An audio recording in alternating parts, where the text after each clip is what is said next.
Everyone knows the tales of the Aries. People with human features, yet inhuman in every other way.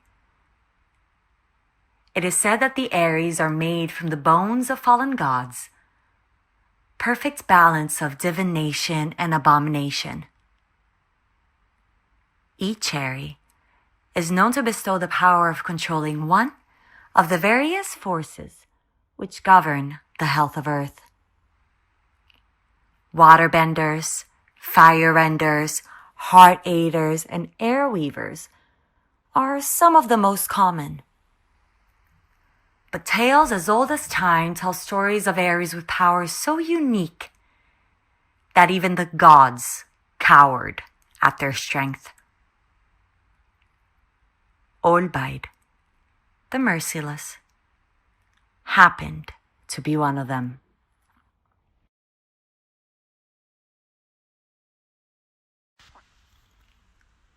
Olbaid was an Aerie king who bestowed power like no other. It is said that his rule was one that saw rivers stream upwards towards the skies and trees as tall as the gods themselves. Old religious tales had professed a king like him. A king whose reign would see the blood of innocents streaming out of the city as if it too had a soul.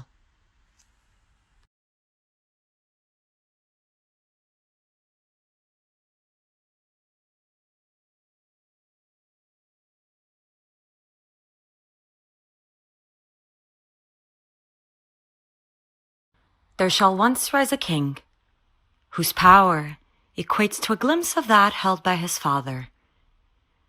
This king will seek power with endless greed and kill all those he finds ill-equipped. From Aerie through common folk, from dames through gents, rivers of blood will spill.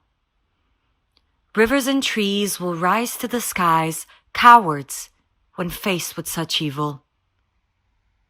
Famine shall be thy least worry when the son of Azerat to earth comes.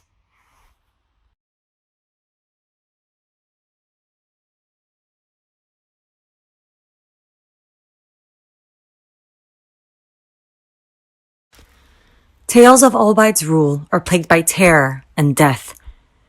For many winters he ruled, terrorizing his kingdom. His ruthlessness truly saw no end.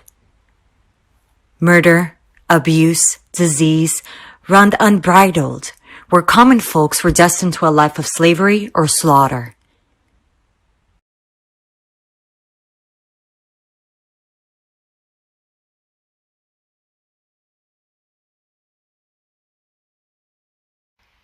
The king, you see, loved pretty little things. So much so that in his 20th winter in power, he decreed that all little common folk girls whose beauty surpassed any form of measure would live in the castle with the king and serve him in whatever way or form he saw fit. These group of young girls was known as the privatees.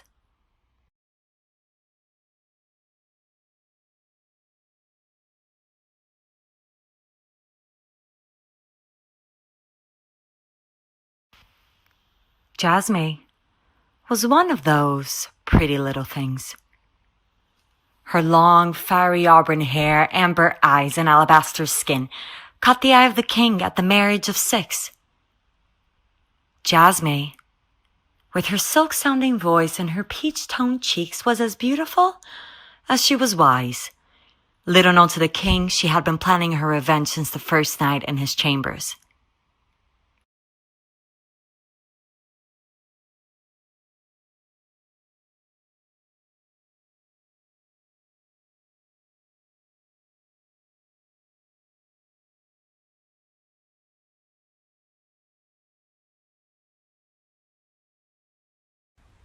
Every night, for 15 winters, Jasmine collected chirps of wood from the king's bed frame.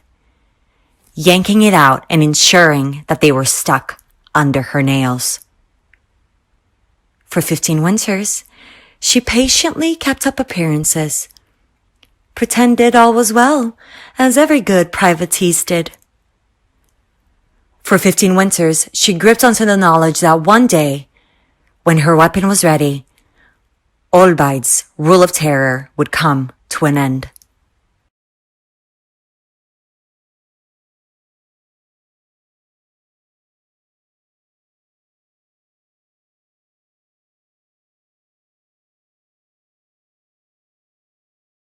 In the morning when rain of leaves dripped from the sky and the crows sing quarrels like sirens in the sea, Jasmine's weapon was finally ready.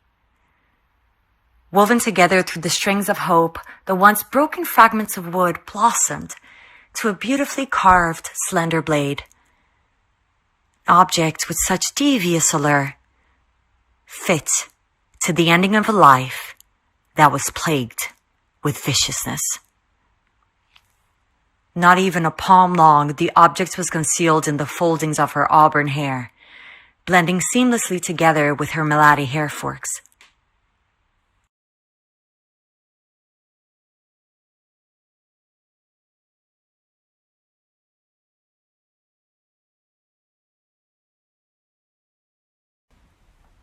As she entered the king's chambers later that night, with the small blade concealed in the foldings of her hair, Jasmine let her hips dance as she unbuttoned the hems of her silk-white dress, perplexing Olbaid in a sort of trance of appreciation. Jasmine, you see, understood the predictability and the foolishness that came with men's needs and desires. From years of subjugation and abuse, Jasmine learned how to harness this primal instinct that plagued all man to her advantage.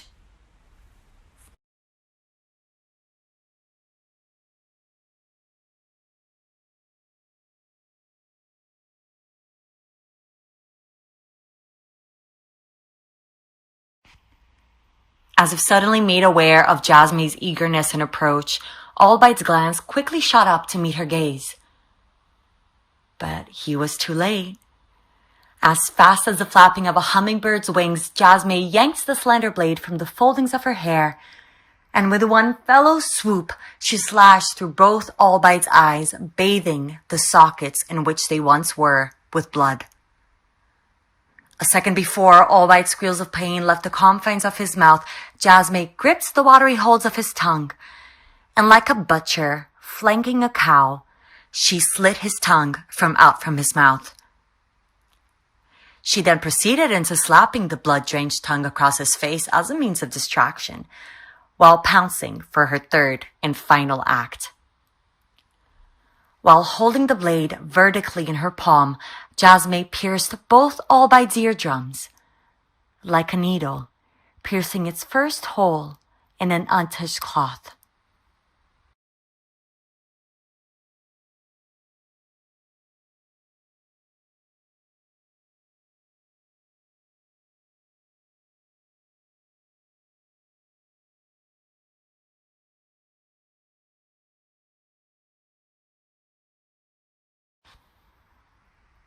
Jasmine knew that this day would come to be her last.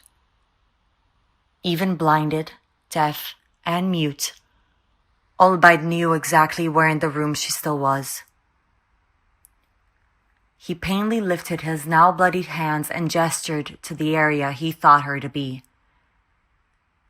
That action alone was all that was needed to crush Jasmine's body down to glistening amber ashes.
Word spread quickly around the city regarding the bravery of a common folk girl, and how she alone, with no power nor wealth, was able to dismantle and break the once unbreakable king. Like an untamable wildfire, songs of freedom and calls for rebellion rose across all manners of people. From common folk to Aries, from trees to upstreamed rivers, hope had once again come into the souls of all that was living. Like an avalanche of bees, common folk and Aerie alike stormed into the palace grounds, roaring and chanting tales of old saints and whispering words of freedom. The first commanding Aries were the first to enter the king's chambers, uniting their forces to create a blade that oozed shadows and burned with fire and light.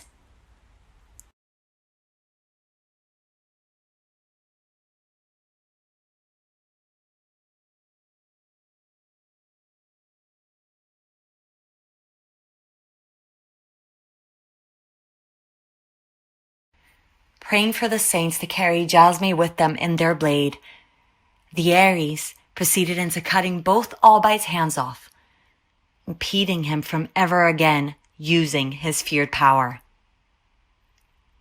The rest followed suit, cutting, spitting, hitting, torturing the king in the same manner he had once done to them. Soon, all that was left of the once powerful king was an old, chopped-up man, crippled by his own doing.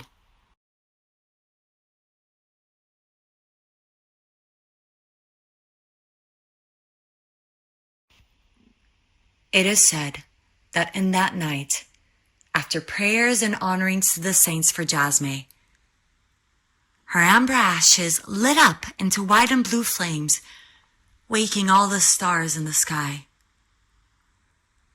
Once the flame subsided, no more ashes remained, but in its stead was a tree that oozed shadows and burned with fire and light.